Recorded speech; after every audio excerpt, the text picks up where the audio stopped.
Online class में आपका स्वागत है। तो हमने पिछले वीडियो में क्रिया पढ़ी थी। अब आगे का टॉपिक है आपका कारक। तो हम पढ़ेंगे अब कारक। कारक किसे कहते हैं? कारक कर्ता और क्रिया को जोड़ने के जो काम में आने वाला होता है उसको ही क्या बोलते हैं? कारक चिन्ह। और उस कारक चिन्ह को ही कारक कहते हैं। संज्ञा या सर्वनाम के जिस रूप से उसका वाक्य के दूसरे शब्दों के साथ संबंध ज्ञात होता है, यानी जो संज्ञा और सर्वनाम शब्द होते हैं उनका दूसरे शब्दों के साथ जो संबंध ज्ञात होता है उसे क्या कहते हैं? कारक कहते हैं। यानी कर्ता और क्रिया के संबंध बताने वाले चिन्ह कारक कहलाते हैं। और कारक के भेद, कारक के 8 भेद होते हैं। कितने भेद होते हैं? 8 भेद होते हैं। यानी कारक के 8 भेद होते हैं और इन 8 भेदों के क्या होते हैं? कारक चिन्ह होते हैं। वैसे संस्कृत में भेद कारक 6 माने जाते हैं, क्योंकि संबंध और संबोधन को कारक नहीं मानते, क्योंकि इसका क्रिया के साथ कोई संबंध नहीं होता है। ये तो सीधा बताने के लिए ही होता है। इसलिए वैसे इसको संस्कृत में 6 मानते हैं, लेकिन हिंदी में कारक कितने माने जाते हैं? 8 माने जाते हैं। तो पहला कारक है कर्ता कारक। और कर्ता कारक का कारक चिन्ह होता है ने। कर्ता ने कर्म को करण से या द्वारा या के साथ। फिर संप्रदान, संप्रदान का होता है को या के लिए, संप्रदान के लिए। फिर होता है अपादान, अपादान का होता है से का होता है अलग होने के अर्थ में। जैसे से तो इसमें भी आता है कर्ण, कर्ण कारक में भी आता है, लेकिन जो अपादान कारक में से आता है उसका अर्थ किसमें लिया जाता है? अलग होने के अर्थ में लिया जाता है। यानी किसी शब्द को या कोई चीज किससे अलग होती है। फिर होता है संबंध कारक। संबंध में होता है का, के, की, रा, रे, री, ये होता है संबंध। फिर होता है अधिकरण, अधिकरण कारक का कारक चिन्ह होता है मे, पे, पर। फिर होता है संबोधन हे, अरे, हे, अरे, ओ, अजी। ये होते हैं इनके कारक और कारक के चिन्ह। ठीक है। फिर हम पढ़ेंगे एक एक कारक। तो एक ही कारक के हम इसके साथ में पढ़ेंगे। और इसमें पढ़ेंगे पहला कारक हम कर्ता। पहला कारक कौन सा पढ़ेंगे? कर्ता कारक। और कर्ता कारक का कारक चिन्ह होता है ने।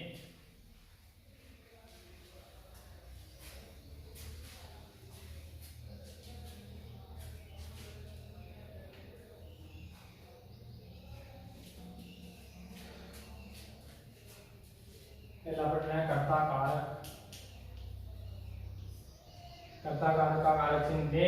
और इसकी परिभाषा क्या होती है कि संज्ञा या सर्वनाम के जिस रूप से क्रिया के करने वाले का बोध होता है, यानी किसी कार्य को या काम को करने वाले का जो बोध होता है, क्रिया को करने वाले का बोध होता है, उसे क्या कहते हैं? कर्ता कहते हैं, कर्ता कारक कहते हैं। तो परिभाषा क्या हुई कि संज्ञा या सर्वनाम के जिस रूप से, संज्ञा या सर्वनाम के जिस रूप से क्रिया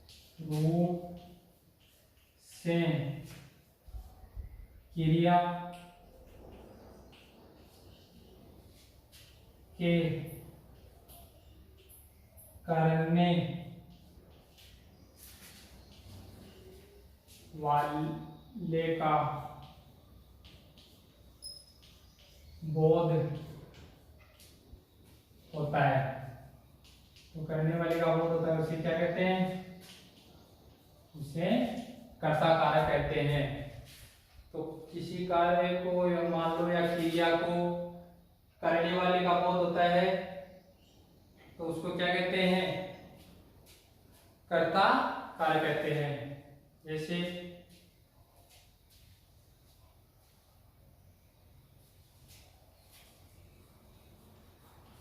राम ने पुस्तक पढ़ी। इस वाक्य में, इस वाक्य का कर्ता कौन है, यानी कार्य को करने वाला कौन है, राम। इसलिए ऐसा वाक्य है कर्तरी वाक्य, और कर्ता के साथ में, यानी कर्ता कारक है तो कर्ता कारक के साथ में कारक चिन्ह क्या लगता है, ने। इसलिए इसमें क्या आया है, कारक चिन्ह ने आया है। राम ने पुस्तक पढ़ी। लेकिन कुछ ऐसे वाक्य हैं कर्ता कारक में जो अकर्मक क्रिया के होते हैं, उसमें कर्म नहीं होता है, फिर भी तो उसके साथ क्या नहीं लगता है, ने नहीं लगा हुआ होता है। यानी अकर्मक जो क्रिया के वाक्य होते हैं उसके साथ क्या नहीं लगा होता है, ने नहीं लगा होता है, फिर भी वो किसमें क्या होता है, उसमें वो कर्ता का ही वाक्य होता है, कर्ता कारक का ही। तो ये हो गया आपका कर्ता कारक। इसके बाद में है अगला कारक, और दूसरा है कर्म कारक। दूसरा कारक कौन सा है, कर्म कारक। और कर्म कारक की परिभाषा क्या है, जिस संज्ञा पर क्रिया का फल पड़ता है, क्या होता है, जिस संज्ञा पर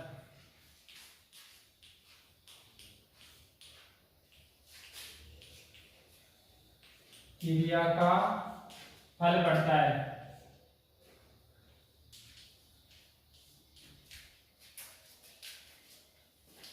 इसे क्या कहते हैं, कर्म कारक कहते हैं। तो कर्म कारक का कारक चिन्ह क्या होता है, को। तो जिस संज्ञा पर क्रिया का फल पड़ता है उसे क्या कहते हैं, कर्म कारक कहते हैं। और इसका उदाहरण है जैसे मोहन ने चोर को पीटा। तो इस वाक्य में क्रिया क्या है, पीटना, और पीटना क्रिया का फल किस पर पड़ रहा है, चोर पर, यानी चोर को पीटा जा रहा है। तो इसमें कारक चिन्ह किसके साथ में आया है, को कारक चिन्ह,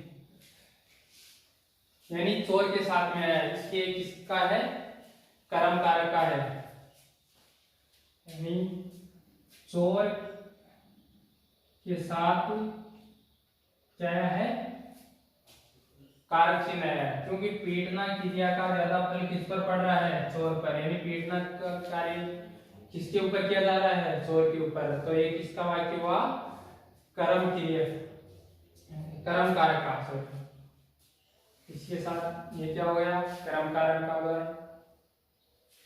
फिर अगला है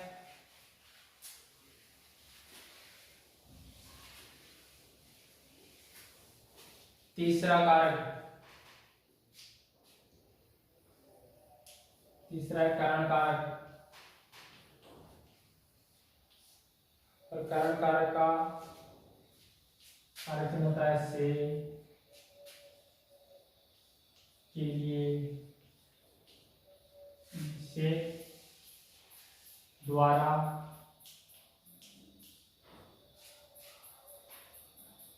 के साथ,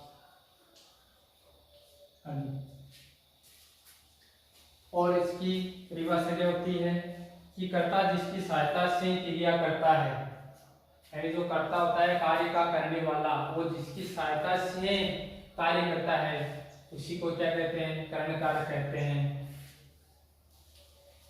कर्ता जिसकी सहायता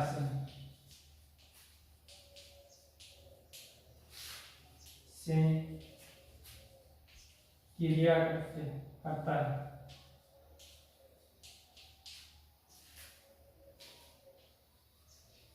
उसे करण कारक कहते हैं।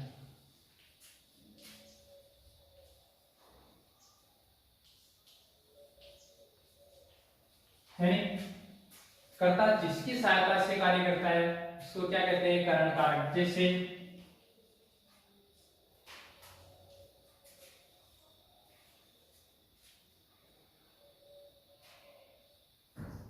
सीता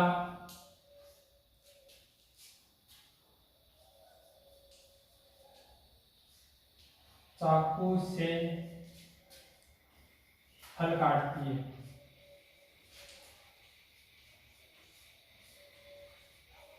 तो जिसकी सहायता से कार्य किया जाता है, तो सीता किसकी सहायता से फल काट रही है, चाकू चाकू की सहायता से। तो इसमें कारक चिन्ह किसके साथ आया है, कारक किसके साथ हुआ है, कारक का चिन्ह से चाकू के साथ लगा है, इसलिए किसका उदाहरण है, करण कारक का उदाहरण है। इसी प्रकार वह नाव से जा रहा है, यानी वो किससे जा रहा है, नाव से जा रहा है, यानी नाव के द्वारा या नाव से नदी पार कर रहा है या नाव के द्वारा नदी पार कर रहा है। तो इसमें भी कौन सा कारक है, करण कारक है।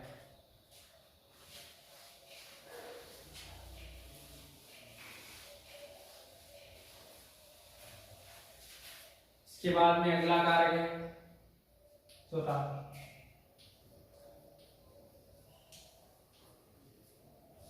संप्रदान कारक। और संप्रदान कारक का कारक चिन्ह होता है के लिए। संप्रदान के लिए होता है। और तो इसमें क्या होता है, कर्ता द्वारा जिसके लिए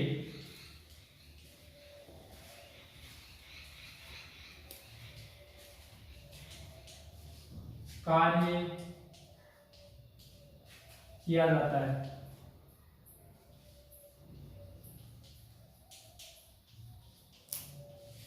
उसमें कौन सा कारक होता है, संप्रदान कारक। यानी कर्ता जिसके लिए कार्य करता है, जैसे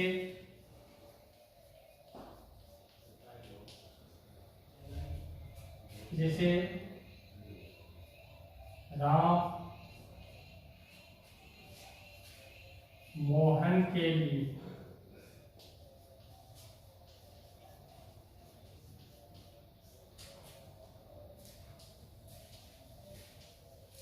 पुस्तक लाया।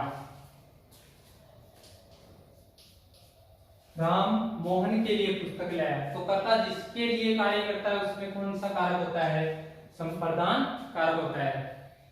यानी कर्ता जिसके लिए जो काम करता है या कार्य करता है, क्रिया करता है, उसमें कौन सा कारक होता है, संप्रदान कारक होता है।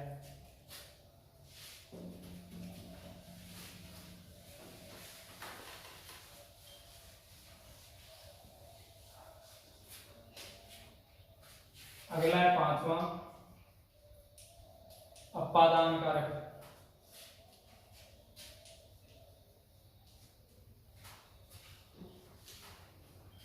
और अपादान कारक का कारक चिन्ह होता है से, और वो होता है अलग होने के अर्थ में।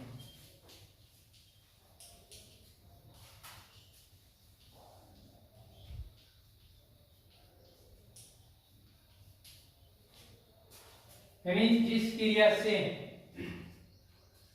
किसी का अलग होने का भाव आपको अगर दिखाई दे रहा है, तो उसमें कौन सा कारक होता है, पादान कारक। जैसे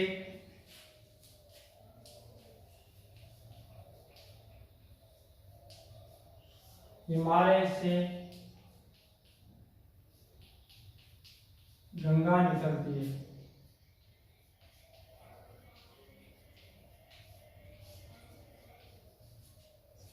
हिमालय से गंगा निकलती है, तो किससे अलग हो रही है गंगा, हिमालय से, इसलिए ये कारक चिन्ह किसके साथ आया है, हिमालय के साथ आया है। और गंगा क्या हो रही है, हिमालय से अलग हो रही है, इसलिए ये कारक चिन्ह से आया है। से तो आपको कारक चिन्ह किसमें भी बताया था, करण कारक में, लेकिन वो अलग होने के अर्थ में नहीं था। इसलिए इसी प्रकार एक वाक्य और होता है, जैसे पेड़ से पत्ते गिर रहे हैं, तो पेड़ से अलग हो रहे हैं पत्ते, इसलिए इसमें कौन सा कारक आया है? अपादान कारक होता है।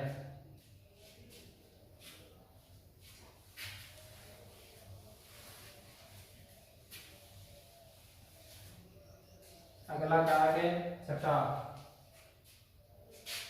संबंध कारक।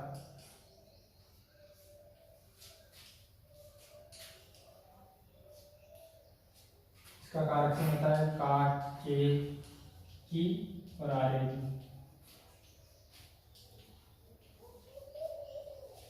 तो इस संबंध कारक में क्या होता है? दो व्यक्तियों के मध्य संबंध बताया जाता है। तो दो व्यक्तियों, जैसे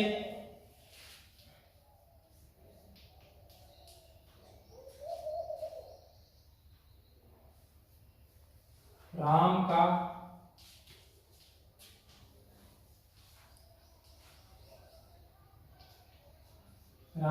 पिता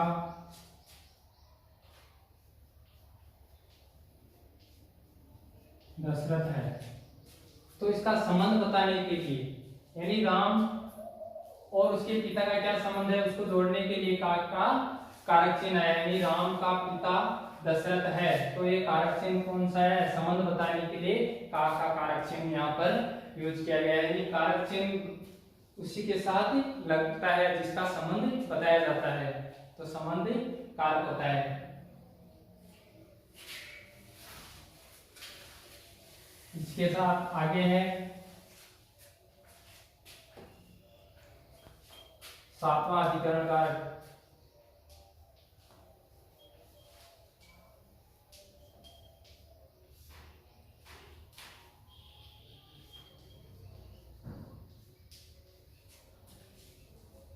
इसका कारक चिन्ह था ले, पे, पर।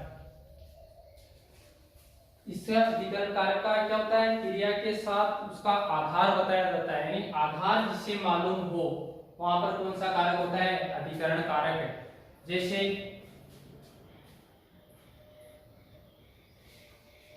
छात्र कुर्सी पर बैठा है,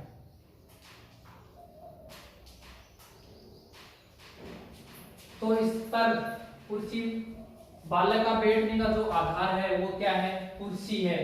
तो इससे आधार जिसका मालूम होता है उसी के साथ उसका क्या लगाया जाता है? कारक चिन्ह लगाया जाता है। तो छात्र का आधार, बैठने का आधार क्या है? कुर्सी है, इसलिए इसके साथ क्या है? कारक चिन्ह पर आया है, यानी बालक किस पर बैठा है? कुर्सी पर बैठा है। तो जिससे क्रिया के साथ क्या मालूम हो? उसका आधार मालूम हो, उसमें कौन सा कारक होता है? अधिकरण कारक होता है। और आगे है नेक्स्ट संबोधन कारक।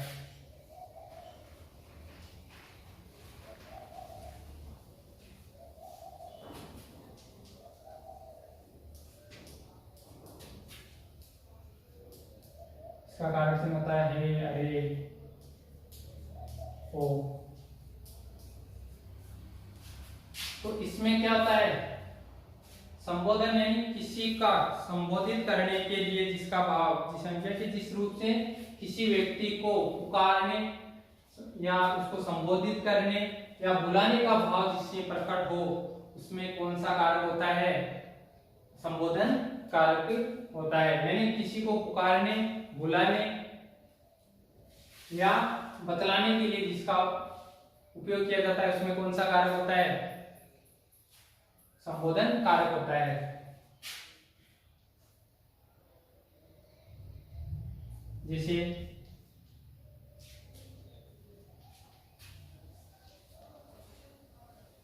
हे राम, आपने यह क्या अनर्थ कर दिया?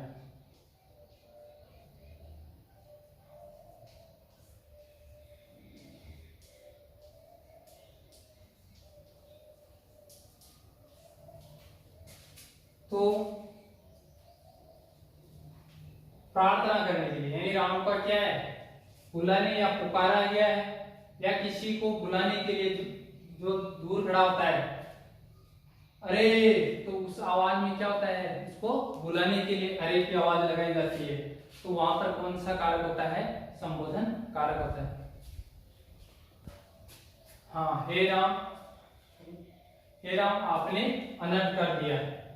तो इसमें उसको क्या है, पुकारने के लिए ये शब्द यूज में लिया गया है, या किसी को दूर से बुलाने के लिए जो शब्द यूज में लिया जाता है वो कौन सा होता है, अरे, अरे आप इधर आओ, ओ आप खड़े हो। इस प्रकार के वाक्य होते हैं वो किस में आते हैं, संबोधन कारक में आते हैं। इसी प्रकार कारक कितने होते हैं, 8 होते हैं। 8 कारक आपको बताए हैं और इनके कारक चिन्ह बता दिए हैं और उनके उदाहरण और परिभाषा बता दी है। जो कार्य बताया गया है उसको आपको कॉपी भी करना है और याद भी करना है। Thank you.